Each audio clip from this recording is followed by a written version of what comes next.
আসসালামু আলাইকুম। সবাইকে স্বাগতম জানাচ্ছি। আজকে আমাদের FCPS রেডিওথেরাপি এই বিষয়ের কিভাবে আমরা গাইডলাইন নিবো কিংবা কিভাবে কেন করবো এই নিয়ে আলোচনায় সবাইকে শুভেচ্ছা।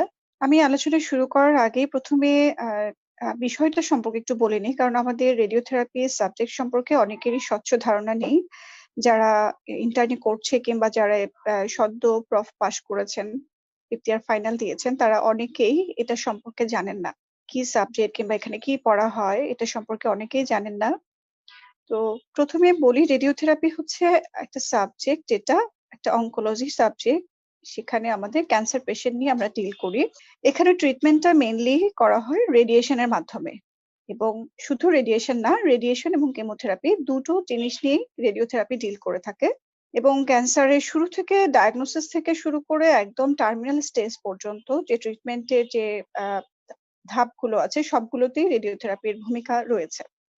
পাশাপাশি রেডিয়েশন অনকোলজি কিংবা রেডিওথেরাপি এটাকে আমরা অনেকে ক্লিনিক্যাল অনকোলজিও বলি এবং BSMU তে এই একই সাবজেক্ট শুধু অনকোলজি নামে পরিচিত। এখন চলে আসি আমরা রেডিওথেরাপিতে FCPS কেন করব? ১ম কারণ বলব আমি। এখানে একটা আ ডাটা উল্লেখ করে আমি এটা বলতে চাই। বাংলাদেশের যে গ্লোবোকন যেটা 2018 এর স্ট্যাটিস্টিকস এনালাইসিস করা হয়েছিল, সেখানে দেখা গেছে যে প্রতি বছর ১৬ থেকে ১৭ লাখ মানুষ বাংলাদেশে ক্যান্সারে আক্রান্ত হচ্ছে। তার বিপরীতে অনকোলজিস্ট আছেন বাংলাদেশে মাত্র ২০০ জন। এটা একটা রাফ একটা স্ট্যাটিস্টিকস। সেখানে দেখা যাচ্ছে যে আমরা যেহেতু অ স oncology that is cancer patient এর পরিমাণ যে পরিমাণ দেখছি সেই অনুযায়ী আমাদের দেশে অনকোলজিস্ট নেই। তো এটাই হচ্ছে আপনার রেডিওথেরাপি কিংবা অনকোলজি পড়ার মেইন কারণ আমি বলব। কারণ আমাদের এখন ক্যান্সার ইনসিডেন্স কিংবা ক্যান্সার অনেক বেড়ে চলেছে। সে অনুযায়ী কোয়ালিটি সম্পন্ন আমাদের বাংলাদেশে অনকোলজিস্ট খুব কম তৈরি হয়েছে। আর এই সাবজেক্টের সম্পর্কে অনেকের ধারণা নেই। এইজন্য অনেকে পড়াশোনা করতে চান না এই সাবজেক্টে। বাট এই সাবজেক্টে পড়লে আপনার অনেক ধরনের মাল্টিডিসিপ্লিনারি অ্যাপ্রোচ যেহেতু এখানে করা হয়, আপনি সব সাবজেক্ট রিলেটেড নলেজ আপনাকে রাখতে হবে। আরেকটা ব্যাপার হচ্ছে আগে বলা হতো যে অনকোলজিতে ক্যান্সার পেশেন্ট সব মরে যায়। এখানে আমরা মানে অনেকেই ফ্যাক্টরি ফিল করেন না এই সাবজেক্টে পড়তে। তবে আসার কথা হচ্ছে যে এই সাবজেক্টে যদি আপনার আসেন এবং এখন যে অ্যাডভান্স যে ট্রিটমেন্ট অপশন গুলো শুরু হয়েছে, সেগুলোতে আপনি পেশেন্ট আর্লি স্টেজে যদি পান তাহলে দেখা যাচ্ছে যে আপনি 100% কিওর করে দিতে পারছেন। সো ক্যান্সার নেই অ্যান্সার এই ধরনের শব্দ এই বিংশ শতাব্দীতে এখন আর আমরা বাংলাদেশে ব্যবহার করি না। বাংলাদেশে এখন যথেষ্ট উন্নত ধরনের চিকিৎসা শুরু হয়েছে। সরকারি এবং বেসরকারি লেভেলে সব জায়গায় এই ক্যান্সার রোগীদের জন্য ভালো চিকিৎসার ব্যবস্থা রয়েছে। কিন্তু আমাদের প্রয়োজন এখন যেটা সেটা হচ্ছে দক্ষ মানুষের, দক্ষ আ জনশক্তি যেটা আমরা বলি। সেইজন্যই আমি সবাইকে রিকোয়েস্ট করব কিংবা যারা আজকে প্রোগ্রাম দেখছেন, সবাইকে আমি বলব যারা এখনো ক্যারিয়ার সম্পর্কে ইনডিসিশন এ ভুগছেন কিংবা আপনি চাচ্ছেন যে এমন একটা সাবজেক্টে ক্যারিয়ার করতে যেটা রাইজিং এবং যেখানে প্রতিযোগিতা এখনো পর্যন্ত অনেক বেশি না। তো তারা খুব স্বাচ্ছন্দ্যে এই সাবজেক্টটাকে চয়েস করতে পারেন। এটা আমি বলব যে এখানে পড়ার আরো একটা সুবিধা হচ্ছে এখানে আমাদের যে ফেলোশিপ প্রোগ্রাম আছে দ্যাট ইস BCPS থেকে যে FCPS এর যে প্রোগ্রামটা চালু করা হয়েছে, বর্তমানে এটি এমডি রেসিডেন্সির মতো ৫ বছর করা হয়েছে। যেটা আগে ৪ বছরের একটা কোর্স ছিল, সেটা এখন ৫ বছর হচ্ছে। সো এটা আরো অর্গানাইজড হচ্ছে এবং ট্রেনিং গুলো আপনি যে জেলায় আছেন কিংবা আপনার পছন্দ অনুযায়ী আপনি ইনস্টিটিউট গুলোতে ১ম ৮ টা মেডিকেল কলেজ আমি বলব সরকারি সেখানে এই ট্রেনিং গুলো কাউন্ট হচ্ছে। আমাদের সাবজেক্টে রেডিওথেরাপি ট্রেনিং ১ম ৮ টা মেডিকেলে কাউন্ট হচ্ছে। সো আপনি যে বিভাগেই থাকেন না কেন, বিভাগীয় মেডিকেল কলেজগুলোতে আপনি এই সাবজেক্টে ট্রেনিং এ ঢুকতে পারছেন। এটা একটা সুবিধা। আরেকটা সুবিধা হচ্ছে প্রাইভেট কিছু মেডিকেল আছে যেখানে ৬ মাস ১ বছর এরকম করে ট্রেনিং কাউন্ট হচ্ছে। তার মধ্যে খাজা ইউনুস একটা যেখানে আমাদের BCPS আ অর্গা ইয়া করে রিকগনাইজড করে এখানে ট্রেনিং কাউন্ট হয়। ওখানে ১ বছরের ট্রেনিং কাউন্ট হয়। ঢাকার মধ্যে আমি যদি বলি square hospital, United hospital, delta medical college and hospital এবং আহসানিয়া মিশন হসপিটাল। এই ৪ টা আ হসপিটালে আমাদের রেডিওথেরাপির ৬ মাস করে ট্রেনিং কাউন্ট হচ্ছে। সো আপনি যদি মনে করেন যে আমি অনারারি ট্রেনিং এ ঢুকবো, বাট আমার আর্থিক সমস্যার জন্য আমি ঢুকতে পারছি না, আপনি চাইলে কোনো একটা বেসরকারি হসপিটালে পেইড ট্রেনিং এ ঢুকতে পারছেন। এটা একটা সুবিধা। আরেকটা ব্যাপার হচ্ছে আগে এমডিতে যেটা হতো যে ওরা একটা অনারিয়াম রেসিডেন্সিতে দিত। এখন এফসিপিএস কারিকুলামেও সেই ইয়াটা শুরু করা হয়েছে। দ্যাট ইস এখানেও বিসিপিএস থেকে অনারিয়াম দেয়া হচ্ছে। একই সমপরিমাণ টাকা যেটা রেসিডেন্সিতে দেওয়া হচ্ছে। সো যারা আগে এই ইনডিসিশন এ ভুগতেন যে এমবিতে ঢুকলে এট লিস্ট আমাদের ফিনান্সিয়াল প্রবলেমটা হবে না, তাদের জন্য এই সমস্যাটা আর এখন হচ্ছে না। তারা চাইলেই আপনারা ট্রেনিং এ ঢুকতে পারছেন। তবে এখানে যেটা বলা হয়, আপনি এফসিপিএস ট্রেনিং এ যদি ঢুকে যান, যদি আপনার পার্ট 1 না হয়ে থাকে, তাহলে আপনার ১ম ২ বছর আপনি যে ট্রেনিং করছেন, সেই ২ বছরে আপনি ওই অনারিয়ামটা পাচ্ছেন না, বাট আপনার ট্রেনিংটা কাউন্ট হচ্ছে। বাট যদি আপনি আপনার পার্ট 1 হওয়ার পরেই আপনি এনরোলড হন কোর্সে কিংবা ট্রেনিং এ, তাহলে আপনার পুরো যে সময়টা আপনি ট্রেনিং করবেন, পুরো সময়টাতে আপনি অনারিয়াম পাবেন। এগুলো হচ্ছে বেসিক কথাবার্তা যেগুলো আমাদের ট্রেনিং রিলেটেড কিংবা কোথায় করবেন সেই বিষয়গুলো। এখন চলে আসছি যে এফসিপিএস রেডিওথেরাপি পড়তে আপনার কি সাবজেক্ট পড়তে হবে সেটা। ১ম এ আমি বলব যে আমাদের বিসিপিএস এর ৩ টা মানে এফসিপিএস পরীক্ষার ৩ টা পেপার। পেপার 1, পেপার 2 এবং পেপার 3। ৩ টা পেপারে পেপার 1 এ যেটা আমাদেরকে পড়তে হয়, পেপার 1 এ পড়তে হয় অ্যানাটমি, ফিজিওলজি এবং ক্লিনিক্যাল ফার্মাকোলজি।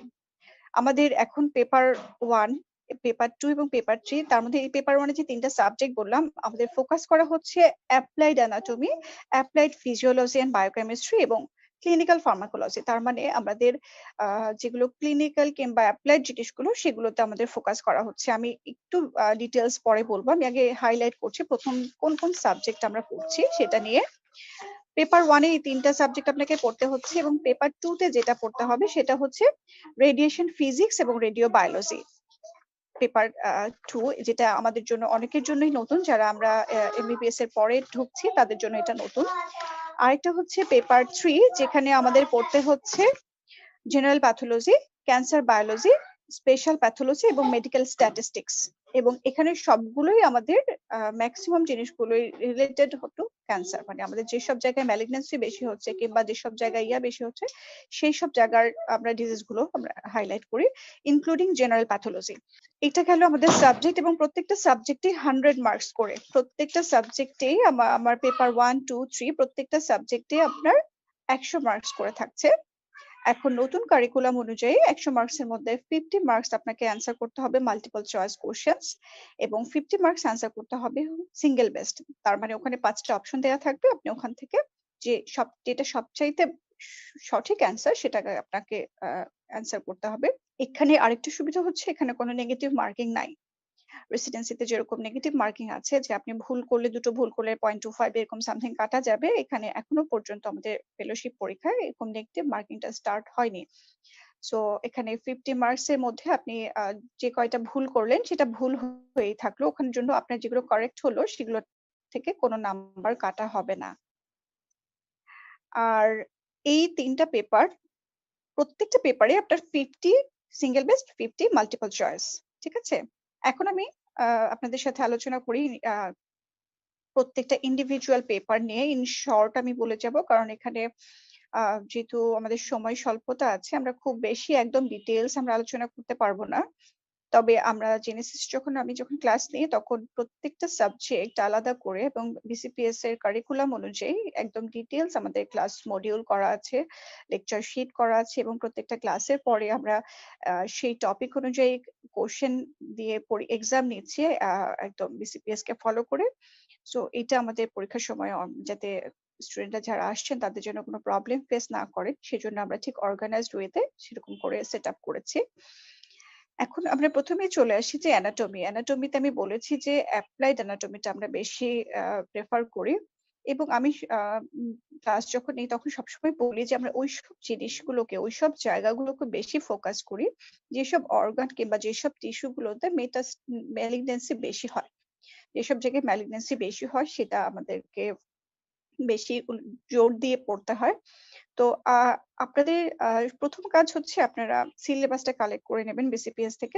বিসিপিএস একটা অর্গানাইজড একটা সিলেবাস, খুব সুন্দর একটা সিলেবাস প্রোভাইড করে এফসিপিএস এর জন্য, এবং ওটা দেখলে আপনার অনেকখানি ধারণা হয়ে যাবে আপনাকে কি, কি পড়তে হচ্ছে। তো তার মধ্যে আমি বলি যে হিস্টোলজি পড়তে হবে, এমব্রায়োলজি পড়তে হবে এবং সিস্টেমিক অ্যানাটমি যেটা reason wise, that is superior extremity, inferior extremity, thorax, abdomen যেগুলো আছে সেগুলো সবই পড়তে হয়।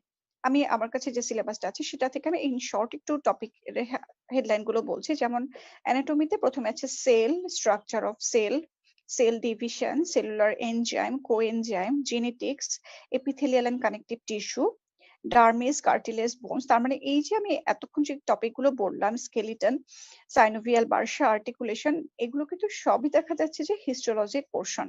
এগুলো থেকে সব হিস্টোলজি থেকে ইউজুয়ালি কোশ্চেন হয়ে থাকে। এরপরে চলে আসছে যে আপনার nervous system, brain and spinal cord, subdivision, meninges, তারপর আপনার ventricles, neuroglia, cerebrum, brain stem, এগুলো ডিটেলস।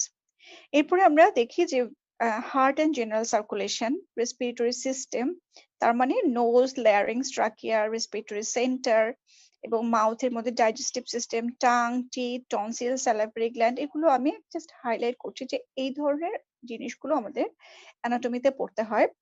এবং এগুলো আমরা যখন পড়বো তখন ওই সবসময় ফোকাসটা আমাদের ওরকম থাকবে যে যে আমরা জানি যে ক্যান্সারটা বোন মেটাস্টেসিস বেশি হচ্ছে, কিংবা যে ক্যান্সারটা লিম্ফ নোড মেটাস্টেসিস হচ্ছে, হেমাটোজেনাস মেটাস্টেসিস হচ্ছে। সো আমাদেরকে ড্রেনিং লিম্ফ নোডটা, আমাদেরকে ব্লাড সাপ্লাইটা, সো অ্যানাটমির অর্গান যখন আমরা পড়বো রিলেশনটা আমাদের লাগবে।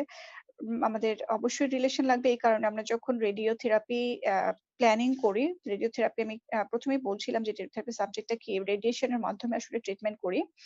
এই রেডিয়েশন ট্রিটমেন্টেরও কিছু, কিছু মডালিটি আছে যে কোন পদ্ধতিতে আপনি রেডিয়েশনটা দিচ্ছেন। সেটাও কিছু আছে, যেমন 2 ডাইমেনশনাল, হ্যাঁ? যেটা আপনার কনভেনশনাল রেডিয়েশন বলি আমরা। 2 ডাইমেনশনাল রেডিওথেরাপি, যেটা আপনার এক্সট্রা সিমুলেটর দিয়ে করা হয়। আরেকটা আছে 3 ডাইমেনশনাল রেডিওথেরাপি, 3D CRT আমরা বলি, 3 ডাইমেনশনাল কনফর্মাল রেডিওথেরাপি। এবং এই যে 3 ডাইমেনশনাল কিংবা আপনার IMRT, ইন্টেনসিটি মডুলেটেড রেডিওথেরাপি, আপনার ইমেজ গাইডেড রেডিওথেরাপি যেটাকে আমরা IGRT বলছি, র‍্যাপিড আর্ক, যে অ্যাডভান্স টেকনিক গুলো বলছি, স্টেরিওট্যাকটিক রেডিওথেরাপি যেটা SBRT বলছি, স্টেরিওট্যাকটিক বডি রেডিওথেরাপি। এই সবগুলো টেকনিকের জন্য আমাদের যেটা জানতে হয় সেটা হচ্ছে কোন অর্গানটা কোথায় আছে, কোন ভেসেলটা কোন দিক দিয়ে যাচ্ছে, কিংবা ড্রেনিং লিম্ফ নোড গুলো কোথায় আছে। আমরা এই জন্যই বলি যে আমরা অ্যাপ্লাইড অ্যানাটমিটা এই জন্য পড়ি যে আমরা যখন কন্টুরিং করি কিংবা আমরা যখন একটা রেডিওথেরাপি প্ল্যানিং করি, আমরা কোন অর্গানটা ড্র করছি এটা আমাদের জানতে হয়। বাট রেডিওলজিতে যেরকম আমি বলি যে রেডিওলজিস্টরা আমাদের থেকে এক ধাপ বেশি জানেন, বাট আমরাও কিন্তু মানে এই সারফেস অ্যানাটমি কিংবা আমরা এই রিজিওনাল অ্যানাটমি সম্পর্কে খুব বেশি কম জানি, তাও না, আমাদেরকেও জানতে হয়। তবে রেডিওলজির মতো যে মাসেলের অরিজিন, ইনসারশন, একদম টপ টু বটম যেটা জানতে হয়, আমাদের আমরা একটু লিবারেল ওখানে করতে পারি যে আমাদের এত অরিজিন ইনসারশন লাগে না। আমাদের nerve supply, artery supply, venous drainage, lymphatic drainage, এই জিনিসগুলো আমাদের আসলে বেশি প্রয়োজন হয়, ইনক্লুডিং সারফেস রিলেশন। সো কোথায় কোনটা আছে এই জিনিসগুলো আমাদের জানতে হয়। ওই কেন জানতে হয় এই কারণটাও আমি বলে দিলাম। কারণ আমরা যখন 3D CRT কিংবা IMRT করব, এই নলেজ গুলো কিন্তু আসলে আমরা একদম বিগিনিং মানে একদম শুরুতে আসলে নিয়ে আসবো। কারণ আমরা যখন অ্যানাটমি একবার পড়ে ফেলবো, আমরা যখন আবার পোস্ট গ্রাজুয়েশন এ ঢুকে যাব, আমরা কিন্তু ফার্দার ওই জিনিসটা আর পড়বো না। এই আমাদের আগের যে বেসিক নলেজ, সেই নলেজ গুলোও কিন্তু আমরা কাজে লাগাবো। ঠিক আছে? সো এইজন্য হচ্ছে অ্যানাটমি সম্পর্কে আমি কয়েকটা সিস্টেম উল্লেখ করেছি। এখানে আরো সিস্টেম আছে, that is excretory system, that is kidney, ureter, urinary bladder, endocrine সিস্টেমের মধ্যে thyroid gland, parathyroid gland, adrenal gland, এবং reproductive system include male and female reproductive system, breast, এবং লাস্ট একটা অপশন আছে development of embryo, that is হচ্ছে embryology থেকে কিছু জিনিস আমাদের লাগে। তো এই হচ্ছে আমাদের অ্যানাটমিক একটা ধারণা। অ্যানাটমি থেকে আমাদের কি পড়তে হবে কিংবা কি করতে হবে। সো আমরা যদি সিলেবাসটা কালেক্ট করি এবং কেউ যদি মনে করে যে আমাদের হেল্প লাগবে, যে কেউ যদি আমাদের সাথে যোগাযোগ করে, আমরা খুব সুন্দরভাবে তাদেরকে আরো এক্সপ্লেইন করে দিব। এরপরে আমরা দেখি যে ফিজিওলজিতেও কি পড়তে হয়। ফিজিওলজিতেও ওরকম একটা অর্গানাইজড সিলেবাস আছে এবং ওখানে আমাদের আ সিস্টেম গুলো উল্লেখ করা আছে ফিজিওলজি থেকে আমাদের কি কি পড়তে হবে। একদম খুব সুন্দর করে গুছিয়ে বলা আছে। প্রথমে আমাদের ইন্ট্রোডাকশন টু ফিজিওলজি যেটা সেটা লাগবে। এরপরে ব্লাড সেল ইমিউনিটি এবং ব্লাড ক্লটিং, তারপর সার্কুলেশন রিলেটেড কথাগুলো যেগুলো আমাদের আমরা আগেই আসলে এগুলো আমরা সব আগেই পড়েছি। বডি ফ্লুইডস, কিডনি, রেসপিরেটরি সিস্টেমের মধ্যে একদম বেসিক ফিজিওলজি যেগুলো সেগুলো nervous system, special sense, GIT, metabolism and temperature regulation, endocrinology and reproduction. So এইগুলো হচ্ছে ফিজিওলজি চ্যাপ্টার যেগুলো আমাদের জানতে হবে। এগুলো থেকে আমাদের বেসিক ফিজিওলজি গুলো জানতে হবে। আমার মনে হয় না খুব বেশি এটার জন্য আমাদের কঠিন কিছু হবে। এরপর যেটা আমরা যেটা ভয় পাই যেটা নিয়ে সেটা হচ্ছে ক্লিনিক্যাল ফার্মাকোলজি নিয়ে। ক্লিনিক্যাল ফার্মাকোলজিটা এখানে আমাদের মেইনলি হাইলাইট করা হয় হচ্ছে সাইটোটক্সিক ড্রাগস। ঠিক আছে? Cytotoxic drugs that is anti cancer drug যেগুলো সেগুলোকে আমরা বেশি হাইলাইট করি। এই হাইলাইটের মধ্যে আমি একটু হেডলাইন গুলো একটু বলি যে আমরা আসলে এন্টি ক্যান্সার ড্রাগের কোন কোন জিনিসগুলো আসলে পড়তে বলি কিংবা কোন কোন জিনিসগুলো আমরা পড়ি। সেটা হচ্ছে mode of action of cytotoxic drug that is কিভাবে কাজ করে একটা cytotoxic drug, mechanism of action যেটাকে আমরা বলি। তারপর আমরা কিভাবে ক্লাসিফাই করি এই ড্রাগগুলোকে আমরা কিভাবে ক্লাসিফাই করি that is phase specific, cycle specific কিছু ড্রাগ আছে এগুলোর নাম আলাদা করে আমাদের জানতে হয়। মেকানিজম অফ ড্রাগ রেজিস্ট্যান্স কিভাবে হচ্ছে ড্রাগ রেজিস্ট্যান্স সেটা জানতে হয়। ড্রাগ রেজিস্ট্যান্স মডিফাইজ কিভাবে করা যায় সেটা। এরপরও অন্য জেনারেল ফার্মাকোলজি থেকে আমরা ফার্মাকোকাইনেটিক্স এবং ফার্মাকোডাইনামিক্সটা আমাদেরকে জানতে হয়। এর মধ্যে ইম্পর্টেন্ট হচ্ছে রুট অফ অ্যাডমিনিস্ট্রেশন, টাইমিং কিভাবে আমরা অ্যাডমিনিস্ট্রেশন করছি এবং প্লাজমা কনসেন্ট্রেশন কিভাবে হচ্ছে, ড্রাগটা কিভাবে অ্যাক্টিভেশন হচ্ছে, কিভাবে মেটাবলিজম হচ্ছে। আরেকটা টার্ম বলি আমরা AUC that is area under curve, এটা সম্পর্কে আমাদের কিছু জানতে হবে। এছাড়া হচ্ছে যে প্রিন্সিপালস অফ ক্লিনিক্যাল ইউজ, তার মানে আমরা কিভাবে ইউজ করছি। অ্যান্টি ক্যান্সার ড্রাগ ইউজ করার বিভিন্ন মডালিটি কি বিভিন্ন আছে সেটা হচ্ছে আপনি চাইলে সিঙ্গেল এজেন্ট ইউজ করতে পারেন কিংবা কম্বিনেশন ইউজ করতে পারেন। এছাড়াও অ্যাডজুভেন্ট, নিউ অ্যাডজুভেন্ট কিছু টার্ম আমরা বলি যেটা হচ্ছে একটা ডেফিনিটিভ ট্রিটমেন্টের পরে যদি আমরা কোনো অ্যান্টি ক্যান্সার ড্রাগ দিই সেটাকে আমরা বলি অ্যাডজুভেন্ট ট্রিটমেন্ট। যদি আমরা টিউমারটাকে সার্জারি কিংবা ডেফিনিটিভ ট্রিটমেন্টের আগে আমরা দিই সেক্ষেত্রে আমরা সেটাকে বলি new adjuvant treatment that is আমরা টিউমারটাকে ডাউন স্টেজিং এর জন্য যেটা করে থাকি। এছাড়া কিছু টার্গেটেড থেরাপি আছে সেগুলো আমরা দেখব। এরপরে যেটা ইম্পর্টেন্ট সেটা হচ্ছে টক্সিসিটি। টক্সিসিটি গুলো আমাদের জানতে হয় যে আমাদের ডোজ লিমিটিং টক্সিসিটি কি, মানে একটা ড্রাগ আমরা যখন ইউজ করি তখন সেটা কোন সাইড ইফেক্টটা দেখলে আমরা ডোজটাকে লিমিট করে দেব। এটা ইন্ডিভিজুয়াল ড্রাগের পার্টিকুলার কিছু থাকে সেটা স্পেসিফিক। সো এই ডোজ লিমিটিং টক্সিসিটি জানতে হয়। কিছু কমন টক্সিসিটি থাকে সবগুলো ড্রাগেরই, সেই কমন টক্সিসিটি গুলো আমাদের জানতে হয়। এছাড়াও আপনার আর্লি, ইমিডিয়েট এবং লেট টক্সিসিটি ভাগ করে এবং মেকানিজম অফ টক্সিসিটি যে এই ড্রাগটা কিভাবে সে টক্সিসিটি করছে বডি থেকে সেটা সম্পর্কে একটু আইডিয়া রাখতে হয়। এরপর safe handling of the cytotoxic drug. কিছু কিছু ড্রাগ আমরা জানি সেকেন্ড ম্যালিগন্যান্সি করে কিংবা কিছু কিছু ড্রাগ আছে আমরা জানি যে স্ক্লেরোজেন কিংবা ভেসিকেন, কিছু ড্রাগ আমাদের যে আমরা ইনহেল করলে আমাদের প্রবলেম হবে কিংবা কিছু ড্রাগ আমাদের স্কিনে পড়লে আমাদের প্রবলেম হবে স্কিনে। সো এইরকম কিছু সেফ হ্যান্ডলিং কিংবা কিছু প্রিপারেশন সম্পর্কে আমাদের আইডিয়া নিতে হয়। আর এই অ্যান্টি ক্যান্সার ড্রাগের পাশাপাশি যেই জিনিসগুলো আমাদের লাগে সেটা হচ্ছে আমাদের ক্যান্সার পেশেন্ট ট্রিটমেন্টের জন্য আমাদের যে জিনিসগুলো কমনলি আমরা ইউজ করি দ্যাট ইজ অ্যানালজেসিক্স। খুবই কমনলি ইউজ করা হয় কারণ একটা পেশেন্টের cancer pain is unbearable. So pain management আমাদের ডিটেলস জানতে হয় এবং পেইন ম্যানেজমেন্ট যখন আমরা পড়তে যাই তখন অ্যানালজেসিকটা আমাদের ডিটেলস লাগে। সেখানে সবচাইতে ইম্পর্টেন্ট ড্রাগ হচ্ছে মরফিন। মরফিন এবং ডেরিভেটিভস গুলো এবং ড্রাগ কম্বিনেশন, ডিফারেন্ট ফর্মুলেশন সেগুলো লাগে। আরেকটা ইম্পর্টেন্ট জিনিস হচ্ছে আমাদের clinical pharmacology of steroids and antiemetics. Steroids and antiemetics আমাদের এই জন্য লাগবে যে আমরা অনেক সময় অ্যাজ এ সাইটোটক্সিক ড্রাগ হিসেবে স্টেরয়েড ইউজ করি। কোনো কোনো ম্যালিগন্যান্সিতে দেখা যায় আমরা স্টেরয়েডটা সাইটোটক্সিক ড্রাগের মতোই ইউজ করে থাকি, মানে তার মেকানিজম অফ অ্যাকশন কিংবা তার ওই ডিজিজের জন্য জাস্ট সাইটোটক্সিক হিসেবে কাজ করে।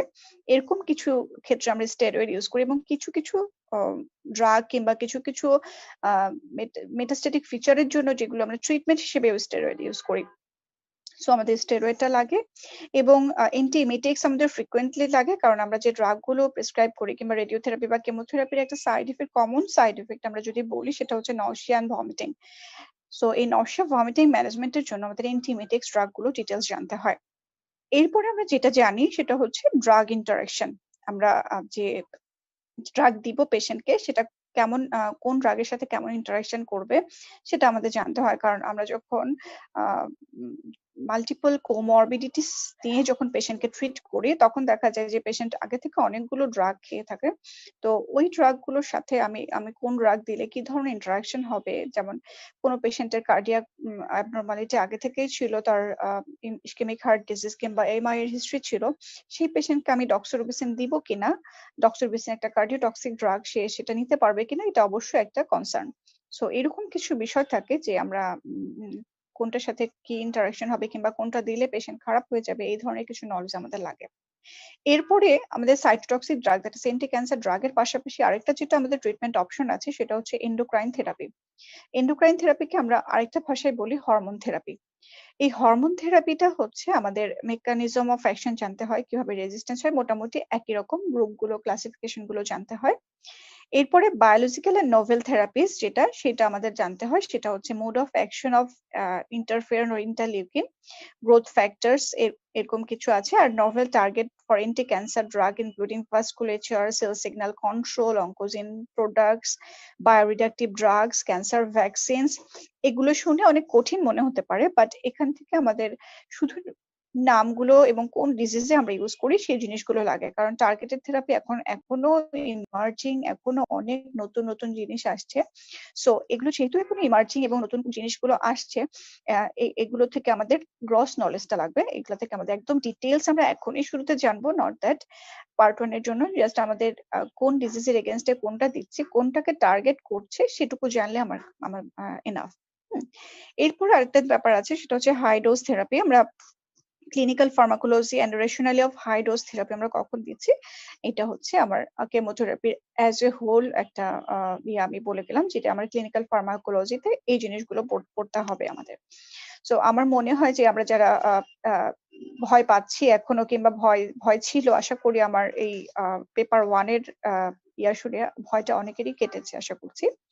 এখন আসি আমাদের মূল জিনিস, যেটা আজকে আমাদের এই রোড টু এফসিপিএস রেডিওথেরাপির মেইন হচ্ছে আমাদের paper 2, that is radio physics এবং রেডিও বায়োলজি, যেটা কিনা আমাদের অনেকের জন্যই নতুন, যেটা আমাদের ওরির একটা কারণ যে আমরা চিন্তিত হয়ে যাই আসলে এটা কি পড়বো, কোথা থেকে পড়বো, কতটুকু পড়বো, কি আসবে আমাদের, এটা সম্পর্কে আমরা অনেক কিছুই জানি না। এবং আমি বলবো যে বাংলাদেশে জেনেসিস এমন একটা সেন্টার যেখানে এই রেডিওথেরাপির এবং সাথে পাশাপাশি রেডিওলজি এন্ড ইমেজিং এরও এই রেডিও ফিজিক্স পোর্শনটা এত সুন্দর করে, এত ক্লিয়ার করে ডিসকাশন করা হয়, অন্য কোথাও এত সুন্দর করে হয় কিনা আমি জানি না। বাট এখান থেকে আমার রিভিউ এবং আমার স্টুডেন্টদের ফিডব্যাক অনুযায়ী আমি এটা বলতে পারি যে এই ফিজিক্সের যে পোর্শন, যেটা পেপার 2 রেডিয়েশন ফিজিক্স এবং বায়োলজি নিয়ে পরীক্ষার পরে মানে দেখা যায় যে সবাই এটাই কমেন্ট করে যে আপু পেপার 2 ভালো হয়েছে, পেপার 2 তে আমাদের প্রবলেম হয়নি, আমাদের প্রবলেম হয়েছে অ্যানাটমি কিংবা ফিজিওলজি, কারো প্যাথোলজি, সিস্টেমিক প্যাথোলজি, এরকম কিছুতে। কারণ ফিজিক্স যতই কঠিন হোক না কেন, আমরা এত সুন্দর করে একটা ধারণা দেওয়ার চেষ্টা করি যে সেটা স্টুডেন্টদের জন্য বেসিক লেভেলে স্টুডেন্টদের জন্য অনেকটাই ক্লিয়ার হয়ে যায়।